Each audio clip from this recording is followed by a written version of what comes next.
Premier livre de Samuel, chapitre 17. Les Philistins réunirent leurs armées pour faire la guerre, et ils se rassemblèrent à Soko, qui appartient à Juda. Ils campèrent entre Soko et Azéka, à Éphes-Damim. Saül et les hommes d'Israël se rassemblèrent aussi. Ils campèrent dans la vallée des Térébintes, et ils se mirent en ordre de bataille contre les Philistins. Les Philistins étaient vers la montagne d'un côté, et Israël était vers la montagne de l'autre côté. La vallée les séparait. Un homme sortit du camp des Philistins et s'avança entre les deux armées. Il se nommait Goliath, il était de Gath, et il avait une taille de 6 coudées et un empan. Sur sa tête était un casque d'airain, et il portait une cuirasse à écailles du poids de 5000 cycles d'airain. Il avait aux jambes une armure d'airain et un javelot d'airain entre les épaules.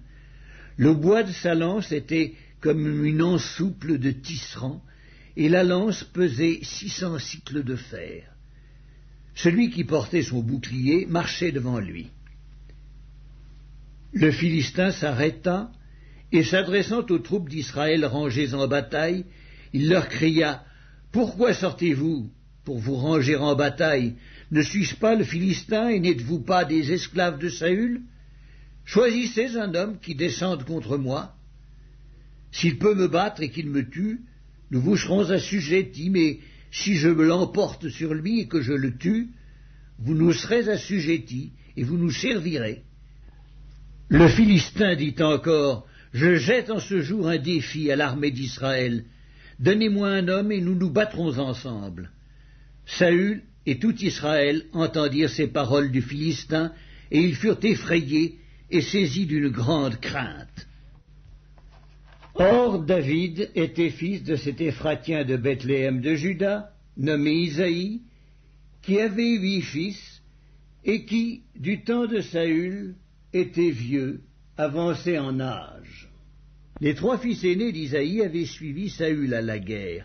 Le premier-né de ces 3 fils qui étaient partis pour la guerre s'appelait Eliab, le second Abinadab et le troisième Shamma. David était le plus jeune, et lorsque les 3 aînés eurent suivi Saül, David s'en alla de chez Saül et revint à Bethléem pour faire paître les brebis de son père. Le Philistin s'avançait matin et soir, et il se présenta pendant 40 jours. Isaïe dit à David, son fils, « Prends pour tes frères cet épha de grains rôtis et ces 10 pains, et cours au camp vers tes frères. Porte aussi ces 10 fromages au chef de leurs milliers. Tu verras si tes frères se portent bien, et tu m'en donneras des nouvelles sûres. » Ils sont avec Saül et tous les hommes d'Israël dans la vallée des Térébintes, faisant la guerre aux Philistins. David se leva de bon matin. Il laissa les brebis à un gardien, prit sa charge et partit, comme Isaïe le lui avait demandé. Lorsqu'il arriva au camp, l'armée était en marche pour se ranger en bataille et poussait des cris de guerre. Israël et les Philistins se formèrent en bataille, armée contre armée. David remit les objets qu'il portait entre les mains du gardien des bagages et courut vers les rangs de l'armée.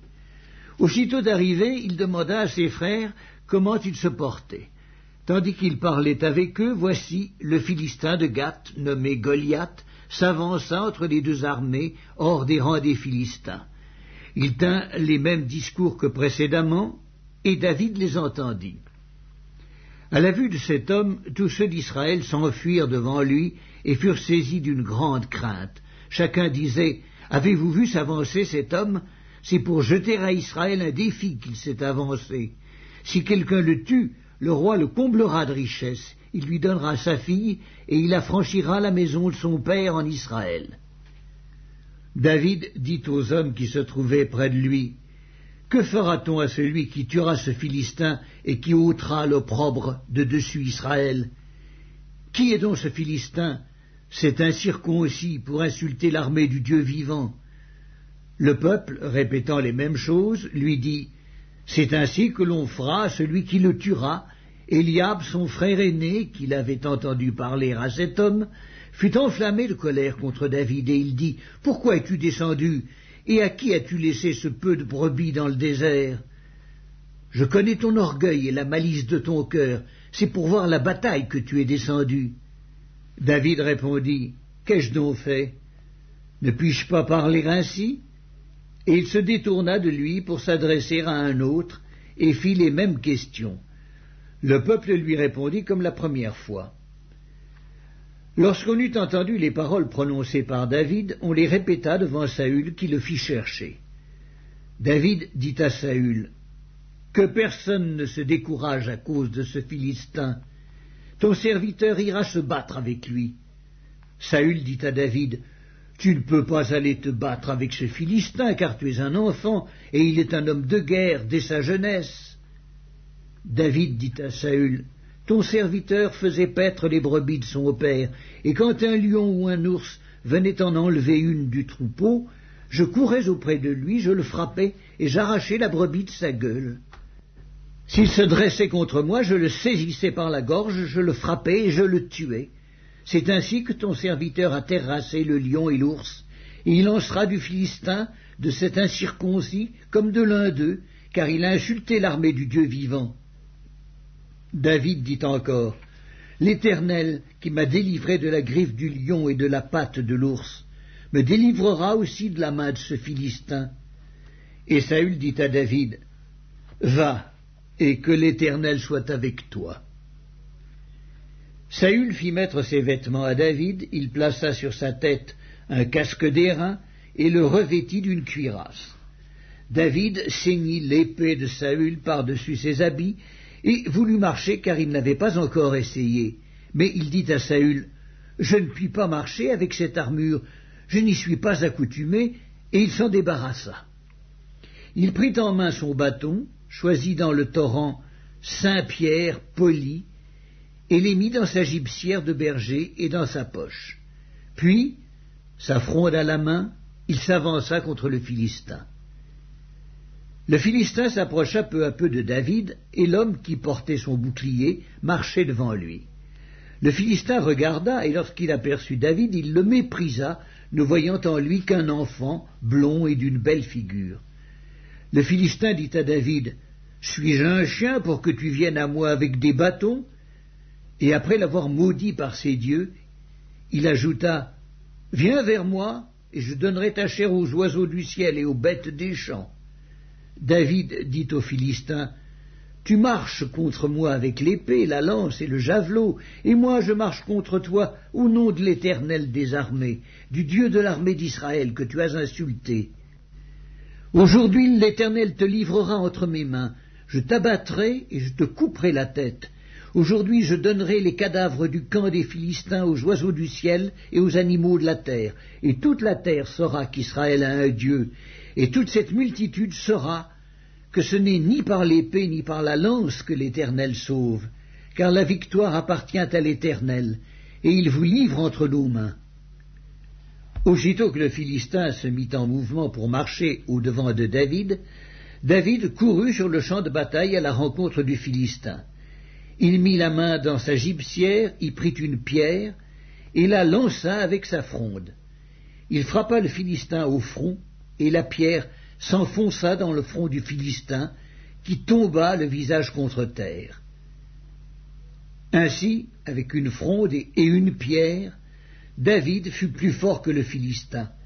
Il le terrassa et lui ôta la vie, sans avoir d'épée à la main. Il courut, s'arrêta près du Philistin, se saisit de son épée qu'il tira du fourreau, le tua et lui coupa la tête. Les Philistins, voyant que leur héros était mort, prirent la fuite, et les hommes d'Israël et de Juda poussèrent des cris et allèrent à la poursuite des Philistins jusque dans la vallée et jusqu'aux portes d'Écron. Les Philistins, blessés à mort, tombèrent dans le chemin de Shaharaïm jusqu'à Gath et jusqu'à Écron. Et les enfants d'Israël revinrent de la poursuite des Philistins et pillèrent leur camp. David prit la tête du Philistin et la porta à Jérusalem, et il mit dans sa tente les armes du Philistin. Lorsque Saül avait vu David marcher à la rencontre du Philistin, il dit à Abner, chef de l'armée, « De qui ce jeune homme est-il fils, Abner ?» Abner répondit, « Aussi vrai que ton âme est vivante, ô roi, je l'ignore. » « Informe-toi donc de qui ce jeune homme est fils, dit le roi. Et quand David fut de retour après avoir tué le Philistin, Abner le prit et le mena devant Saül. David avait à la main la tête du Philistin. Saül lui dit, « De qui es-tu fils, jeune homme ?» Et David répondit, « Je suis fils de ton serviteur Isaïe, Bethléemite. »